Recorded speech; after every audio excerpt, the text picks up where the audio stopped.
The Golden Goose Book, published by Frederick Warne and Company Limited, London, England, first printed in 1905.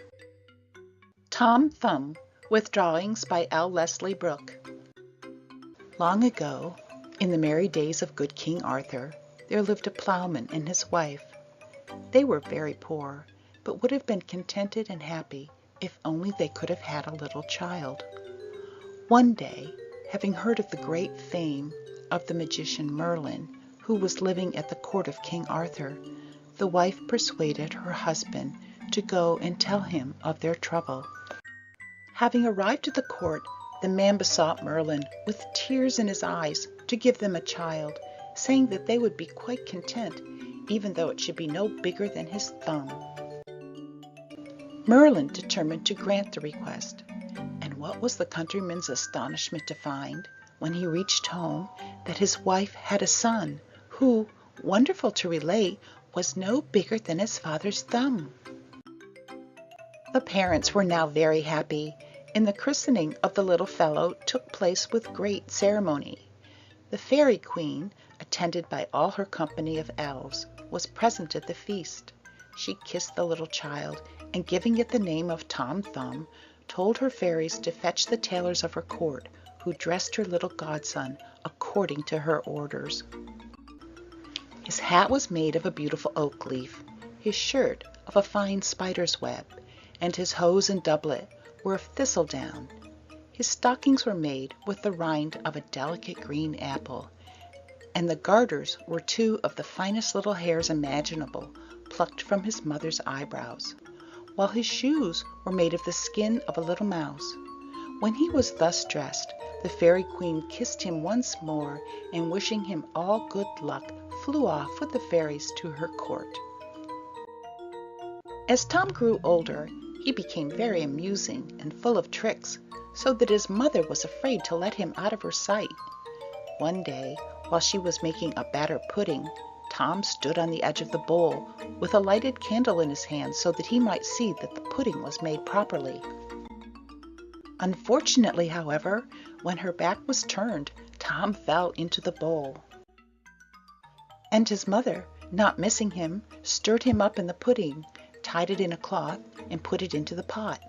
The batter filled Tom's mouth and prevented him from calling out, but he had no sooner felt the hot water than he kicked and struggled, so much that the pudding jumped about in the pot, and his mother, thinking the pudding was bewitched, was nearly frightened out of her wits. Pulling it out of the pot, she ran with it to her door and gave it to a tinker who was passing.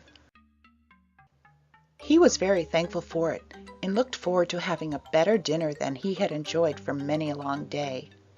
But his pleasure did not last long, for as he was getting over a stile, he happened to sneeze very hard, and Tom, who had been quite quiet inside the pudding for some time, called out at the top of his little voice, "Hallo, Pickens!" This so terrified the tinker that he flung away the pudding and ran off as fast as he could. The pudding was all broken to pieces by the fall, and Tom crept out, covered with batter, and ran home to his mother, who had been looking everywhere for him and was delighted to see him again. She gave him a bath in a cup, which soon washed off all the pudding, and he was none the worse for his adventure. A few days after this, Tom accompanied his mother when she went into the fields to milk the cows, and fearing he might be blown away by the wind, she tied him to a sow thistle with a little piece of thread. While she was milking, a cow came by, bit off the thistle, and swallowed up Tom. Poor Tom did not like her big teeth, and called out loudly, "Mother, mother!" "But where are you, Tommy, my dear Tommy?" cried out his mother, wringing her hands. "Here, mother," he shouted, "inside the red cow's mouth."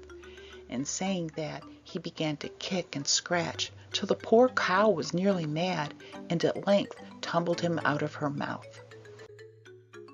On seeing this, his mother rushed to him, caught him in her arms, and carried him safely home. Some days after this, his father took him to the fields a-plowing, and gave him a whip made of a barley straw with which to drive the oxen. But little Tom was soon lost in a furrow. An eagle, seeing him, picked him up and flew with him to the top of a hill where stood a giant's castle.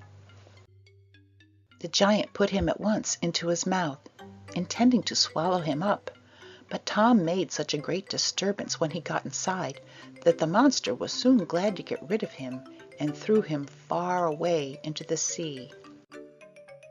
But he was not drowned, for he had scarcely touched the water before he was swallowed by a large fish, which was shortly afterwards captured and brought to King Arthur as a present by the fishermen.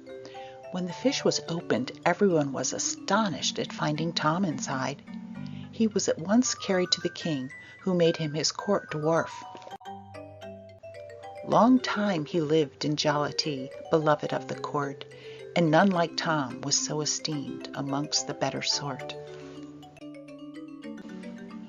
The queen was delighted with the little boy, and made him dance a galliard on her left hand. He danced so well that King Arthur gave him a ring, which he wore round his waist like a girdle. Tom soon began to long to see his parents again, and begged the king to allow him to go home for a short time. This was readily permitted, and the king told him he might take with him as much money as he could carry. And so away goes lusty Tom, with 3 pence at his back, a heavy burthen which did make his very bones to crack. He had to rest more than 100 times by the way, but after 2 days and 2 nights he reached his father's house in safety. His mother saw him coming and ran out to meet him, and there was great rejoicing at his arrival. He spent 3 happy days at home and then set out for the court once more. Shortly after his return, he one day displeased the king, so, fearing the royal anger, he crept into an empty flower pot, where he lay for a long time.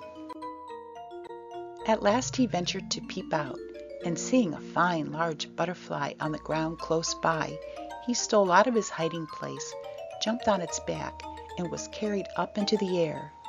The king and nobles all strove to catch him,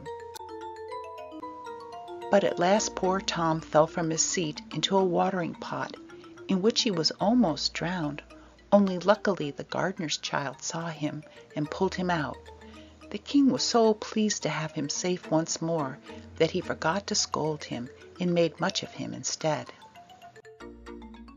Tom afterwards lived many years at court, one of the best beloved of King Arthur's knights. Thus he at tilt and tournament was entertained so, that all the rest of Arthur's knights did him much pleasure show. With good Sir Launcelot du Lake, Sir Tristan and Sir Guy, yet none compared to brave Tom Thumb in acts of chivalry. The end.